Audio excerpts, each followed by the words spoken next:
Here's a sneak peek of my course, the 90-Day Reset. In this lesson, I share how to do a temperature check and a quarterly review. If you enjoy it, I encourage you to sign up for this self-paced coaching program. Learn more at socurious.co/90-day reset. This workshop comes from my own experience with resets. Those beautiful moments where the universe tells you that it's time to make a meaningful shift, whether you like it or not. Welcome to week 1 of the 90-Day Reset. We all have these meaningful pivot points in our life that can change our total life trajectory, like changing your career path, deciding to go back to school, navigating relationship transitions, whether that's getting in or out of a relationship, confronting health issues, navigating grief, becoming a parent, starting a business, moving to a new city, or starting your personal development journey. But regardless of where you are in your life right now, there's one major pivot point we've all experienced: the pandemic. And at least for me, it changed me to my core. Before the pandemic, I had a hyper-specific plan. Get a high-paying creative director job, move to Austin, Texas, save a lot of money, find a partner, and buy a new house. Check, check, check. I was on track for reaching my goals, but then the world came to a screeching halt. All of a sudden, instead of having the glamorous life of an intense job in advertising, a vibrant social life, and lots of travel, I was now stuck in my teeny tiny 1-bedroom apartment, spending all my time alone.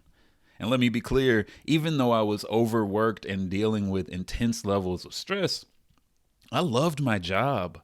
I loved presenting to clients, bopping in and out of meetings, solving creative problems while under intense pressure. Because I'm an extrovert, like not a big boisterous in your face extrovert, but I genuinely enjoy people and feeding off the energy of a bustling advertising agency. It fed all the dopamine I needed. But when we went on lockdown, all of a sudden, all the things I loved about my position were stripped away. And I saw for the first time that the life I was living was not as glamorous as I thought.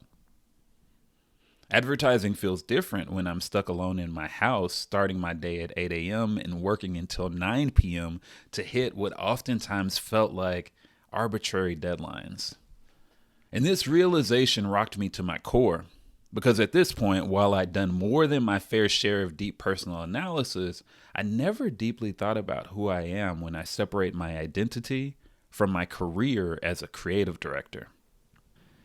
And that stripping away initiated another level of introspection, growth, and development, and ultimately led me to optimizing my life to be more holistic in new and different ways, reminding me yet again that the only constant in my life is change. And I'll say it, change is absolutely terrifying. But I can also say that navigating those moments of discomfort absolutely leads to transformational growth.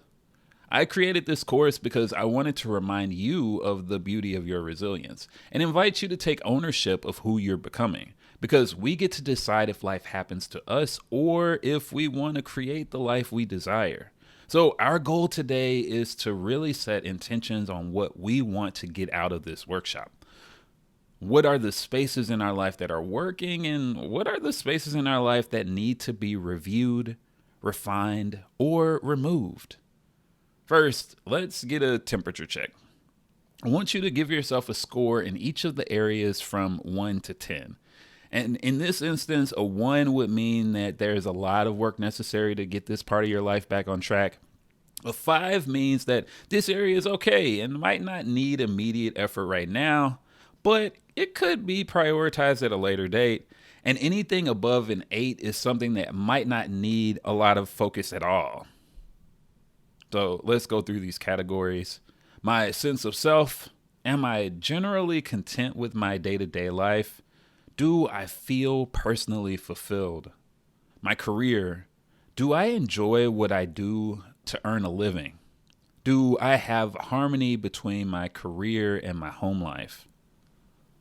My community: how do I feel about my relationships with my friends and family? Do these relationships feel healthy? My mental health: do I feel mentally strong and resilient? Am I kind to myself? My physical health. Do I feel healthy and strong? Am I moving my body regularly? My home. Does my home feel like a reflection of me and my needs? My spiritual life. Do I feel connected to something bigger?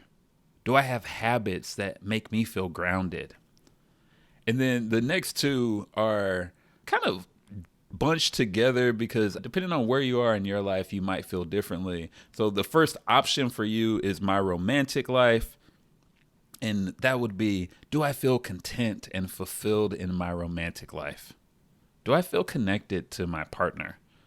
For others, you can think about the amount of adventure that you have in your life, your sense of adventure. Am I regularly having experiences that light my soul on fire? Do I have a healthy sense of adventure? And we close out with my self-care. Do I have self-care habits that work for me? Am I getting enough rest? Do I have a passion outside my career? So you can pause the video and take a few minutes to work through this to give yourself a score in each one of these areas. And here are my answers at the time of recording. My sense of self, I give myself an 8. I feel really grounded and in alignment right now. I'm feeling pretty solid right now. For my career, I give myself a 6. I'm in the midst of a personal transformation in career, so I'm feeling the pain of making a meaningful life transition here, but I also feel pretty positive about it. My community is a 7. I've been doing a pretty good job of reconnecting with friends and family in different states, and I'm so happy that my community here in Austin, Texas is growing. I feel loved and supported by my community right now. For mental health, it's a 7. So I was talking with my therapist recently, and high key, I really feel like I'm managing my stress and my anxiety pretty well right now. Like this is a balanced season in that area. For my physical health, though, it's a 4.5. Earlier this year, I had some significant health scares, and fortunately, everything is okay. But going to the doctor that frequently, it kind of kickstarted some really great changes around eating and working out.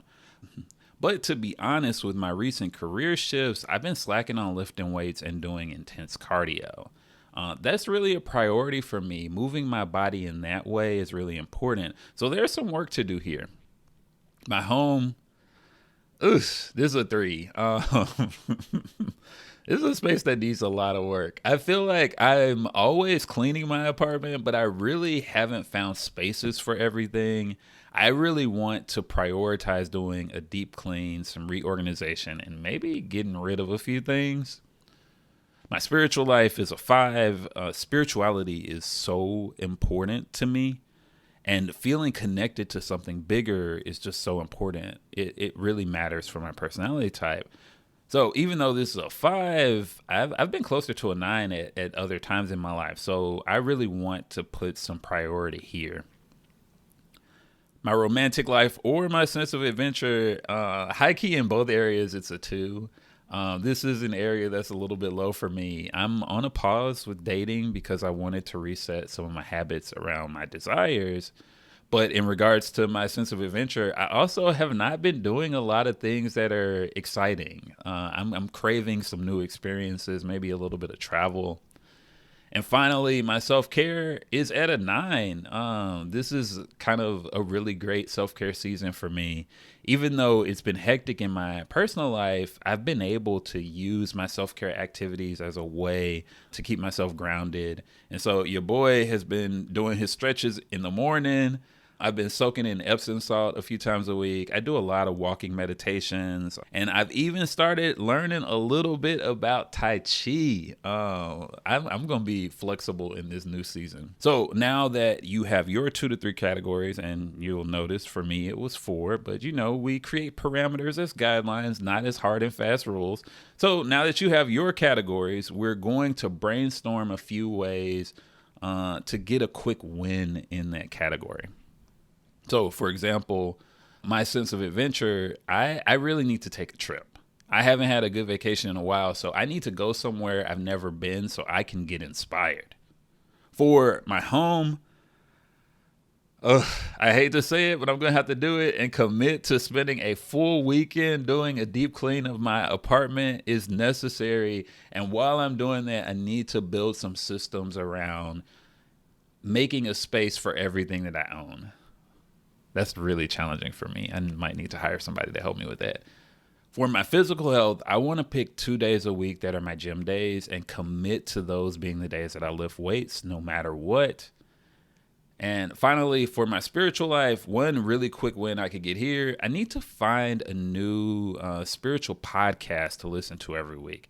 I think this will take some research, but once I find it, I think that'll help kickstart that habit again of reconnecting with something bigger than me. And this leads us into setting intentions. So we'll do another journaling exercise here.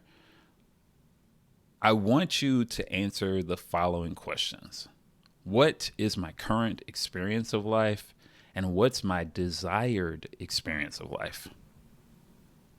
And here are a few examples to help you kickstart your own answers. So, for example, let's say we were talking to a really busy mom. She might say something like, my days are a whirlwind of school runs, meal prep, and juggling work and family responsibilities. It's fulfilling, but it feels like a constant race against the clock. I find joy in my family, but there's a lingering sense of overwhelm. And so that desired experience of life would be, I envision a more balanced life where I can savor the small moments with my kids without feeling rushed. I want to prioritize self-care, carve out moments for my passions, and create a harmonious blend of family and personal fulfillment. Here's a second example that might kickstart your brain. My life is defined by my career. I thrive on the challenges and accomplishments at work, but it comes at the cost of personal time. I'm always working. There's success, but a sense of emptiness in my personal life. And so that desired experience of life might be, I aspire to maintain professional success while reclaiming a personal life. I want to set boundaries, enjoy leisure time without guilt, and foster meaningful connections outside of work. Striking a balance is key for me to have a more fulfilled life. And our final example, as a college student, life feels like a puzzle with missing pieces.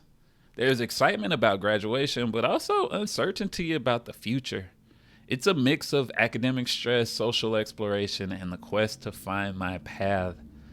And that desired experience of life might be, I yearn for clarity and purpose. Post-graduation, I want to embark on a journey that aligns with my passions. I envision a life where I'm engaged in meaningful work, surrounded by a supportive community, and equipped to navigate the post-college transition with confidence. So you can pause the video here, and I want you to write your answer to those questions. And to close us out, our next journaling prompt is, what do I want my life to feel like 5 years from now? Think about what you're doing, how you feel, who you're with, how you spend your time. And to make this really work, I want you to write it in the first person. So you're going to use phrases like I am, I have, I feel, and I want you to be specific as you possibly can.